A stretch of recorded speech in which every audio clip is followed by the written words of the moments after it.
you expect phase 2 of the hostage deal to go forward? I'm going to talk to you later. Mr. President, you managed to get this deal done. A lot of people say that the men who managed to do that should get a Nobel Peace Prize.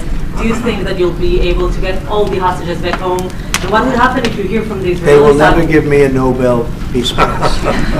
What would happen if the Israelis... I deserve it, but they will never give it to me. What normalization to go forward? What needs to happen for normalization in Saudi Arabia? Well, we're going to see, and we're dealing with a lot of people, and we have steps to go yet, as you know, and maybe those steps go forward, and maybe they don't. We're dealing with a very complex group of people, situation and people, but we have the right man, we have the right leader of Israel. He's done a great job, and we've been friends for a long time, and we do a great job also. And I think we have a combination that's very unbeatable, actually.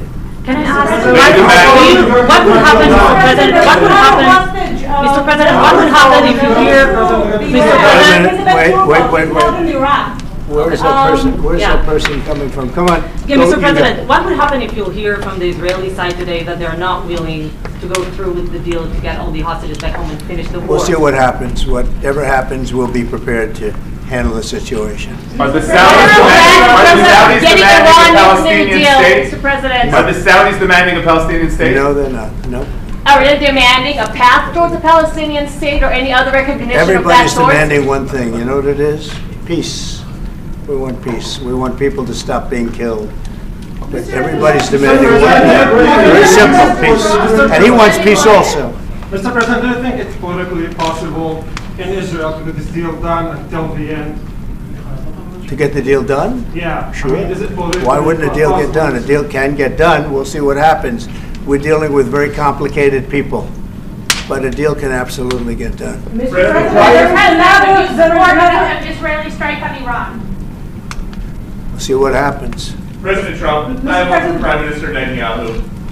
We've heard Joe Biden and Donald Trump take credit for the hostage and ceasefire deal. Who do you think deserves more credit? I think President Trump added great force and powerful leadership to this effort. I appreciate it. He sent a very good emissary. He's helped it along. And, I'll just tell you, I'm happy that they're here. And I'm sure the President is happy that they're here. And I would think that's about enough. Prime Minister, what about Elizabeth Surkov, the Israeli hostage held in Iraq? What about the Israeli press taking a press conference in Israel and not in Washington? We would love to take a press conference a few more questions. Prime Minister Netanyahu, do you support going forward with this deal and getting all the hostages out? I support getting all the hostages out and meeting all our war goals. That include destroying Hamas's military and governing capabilities and making sure that Gaza never poses a threat to Israel again. Are you willing? All three. Are you willing to? Are you willing to go together? Are you willing to promise to Trump's vision to bring all the hostages out? I think that I should talk to President Trump. Okay. I'll ask. Do you agree with Trump's vision of getting all the hostages back home, even if it means to end the war? Well, I'm not sure that you articulate correctly what the President's vision is. You can ask, he can speak for himself. He does that very, very well. I have my own views, 3 goals, not 1, not 2, 3 goals, and I will meet all 3 goals. I think the President can help enormously. He brings fresh thinking. Any address to the fact that terrorists who murdered hundreds of people who listed their home as the part of the deal? It's a horrible thing. We can't forget it. I'll never forget it, and you can't forget it. And some people want to put it out of their memory, but we're not going to ever let that happen. It was a horrible day, October 7th. That was a horrible period of time. And a lot of people like to pretend it didn't happen. It happened. It's a big group of people that like to pretend it didn't happen, like the Holocaust didn't happen. Same mindset. And now we're going to get this thing wrapped up, and we're going to get it done. We're also dealing, I think, very successfully with Russia, Ukraine. We're going to hopefully get that one done at some point in the not too distant future. That's a complex problem also. But we solve problems. When I left, we had no problem. There was no Ukraine and Russia fighting. There was no October 7th, there was nothing, and some very poor leadership led to a lot of problems and a lot of death.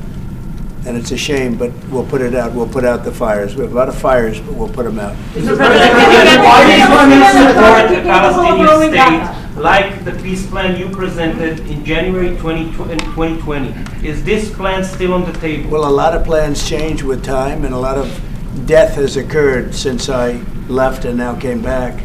This death occurred not while I was here, but while somebody else was here. It shouldn't have happened. They shouldn't have allowed it to happen. It would have never happened, and that includes Russia-Ukraine would have never happened. Not even a little bit, not even a chance. But now we are faced with a situation that's different, in some ways better and in some ways worse. But we're faced with a very complex and difficult situation, but we'll solve the problem. Did you get from Gaza, out of Gaza? If not Jordan, Egypt, what other countries you think might accept Palestinians from Gaza? Well, I think Jordan and Egypt will. I know they've spoken about it with you, and they say they're not going to accept. I say they will. But I think other countries will accept also. I think that Gaza maybe is a demolition site right now. If you look at Gaza, it's all, I mean, there's hardly a building standing, and the ones that are going to collapse.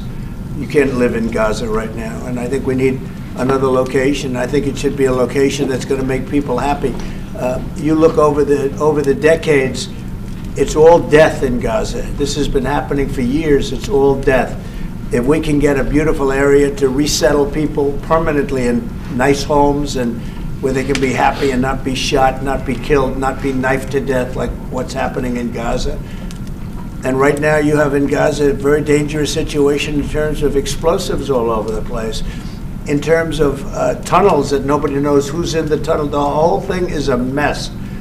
And I think that if we can resettle, and I believe we can do it in areas where the leaders currently say no. I mean, I've been saying that with Mexico, having to do with the border and all of the things, and you saw what happened, 10,000 soldiers, and they're going to do a good job. I really believe that, and I believe Canada's going to do a good job also. They said the same thing, and then they did something much different than what you were hearing.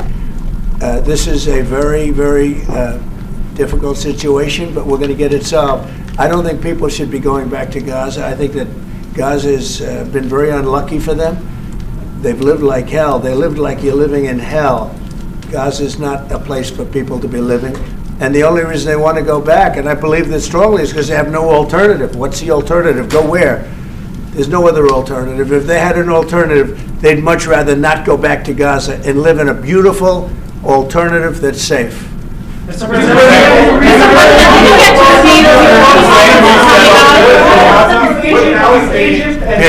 would Palestinians have the right to return to Gaza if they left while the rebuilding was happening? It would be my hope that we could do something really nice, really good, where they wouldn't want to return. Why would they want to return? The place has been hell.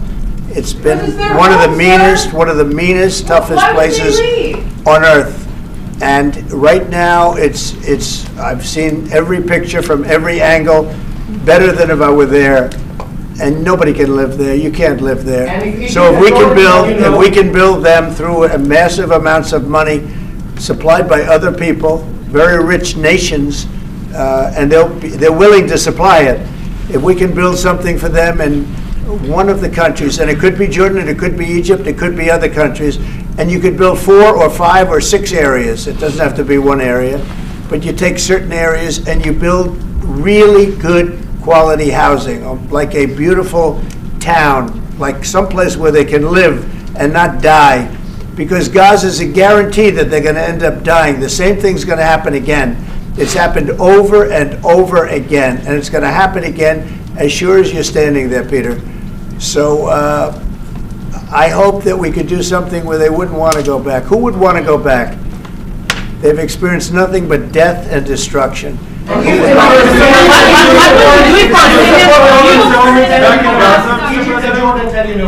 will you do then? Well, I don't think they're going to tell me no. Mr. President, I don't think they're going to. I think they're going to tell Biden no, and I think they're going to tell Other people, no, I So don't you think think it they'll. will happen in the end? I think there's a good chance, yeah. How I'd like to many see it happen. people are you thinking about? All of them. I mean, we're talking All of about them. probably 1,000,007 people, 1,007,000, maybe 1,000,008. But I think all of them. I think they'll be resettled in areas where they can live a beautiful life and not be worried about dying every day.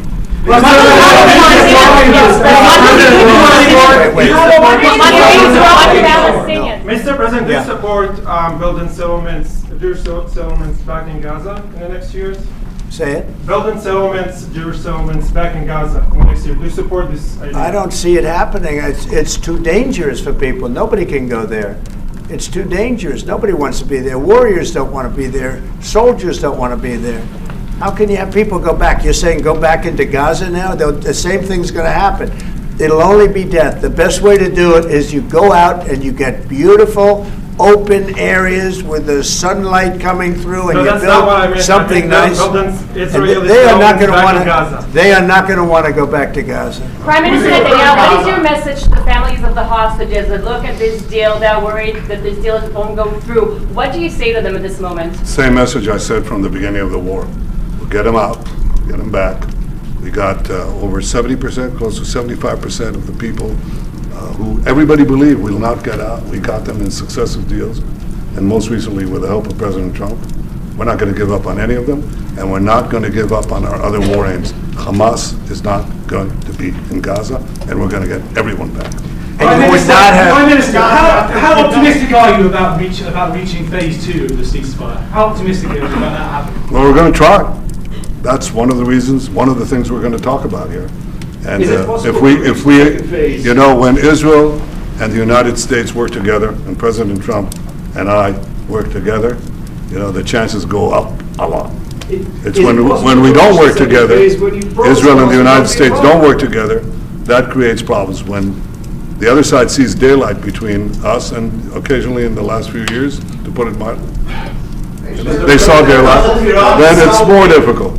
When we cooperate, chances are good. Once and for all? Say it. Now that Iran is so weak, isn't it the right time to hit their nuclear facilities once and for all? So you say Iran is so weak. I appreciate you saying that. They're not weak. They're very strong right now, and we're not going to allow them to have a nuclear weapon. It's very simple. You know, I signed a very strong proclamation. Iran was in big trouble when I left. They were broke. They didn't have money for Hamas. They didn't have any money for Hezbollah. You had no problem. October 7th could have never happened. When I left, October 7th could have never happened. And frankly, Russia and Ukraine, as I said, could never have happened. They became very strong very fast. They sold massive amounts of oil to China and everybody else who would not buy the oil when I was president, because we said, don't buy the oil. And they became very rich very quickly. But they're not weak. They're not weak. They're strong. Doesn't mean they won't be weak. But you know what? We just don't want them to have a nuclear weapon. They can't have a nuclear The weapon. Prime Minister wants you to strike Iran. That's what he wants. You don't know what he wants. What do you know about anything? Go ahead. But is that option is on the table? Yes, President Trump, is that option on the table? You're not just talking about Jordan. No, could be other places too. There are many people that have reached out, many countries, many leaders of countries that have reached out that would like to participate in that. Doesn't have to be Jordan and Egypt, but I think it would be also them. Mr. President, your relationship with Mr. Netanyahu knew ups and downs. How do you describe it right No, now? I think it's mostly ups. Mr. President, what about the Palestinian Authority? Shouldn't rule Gaza because Gaza will be empty? What? The Palestinian Authority, can it rule Gaza? What do you think? Well, it's had a pretty hard time, wouldn't you say? I'd say it's had a pretty bad time of it. Mr. President, Qatar has, you've criticized in the past as a funder of terrorism, so is the Prime Minister. Do you think they're part of the solution or part of a problem moving forward? I think they're trying to help. Qatar is absolutely trying to help. I know them very well, and they're doing everything they can. Very tough situation, but they are absolutely trying to help. Okay, thank you very much, everybody. Thank you. Thank you.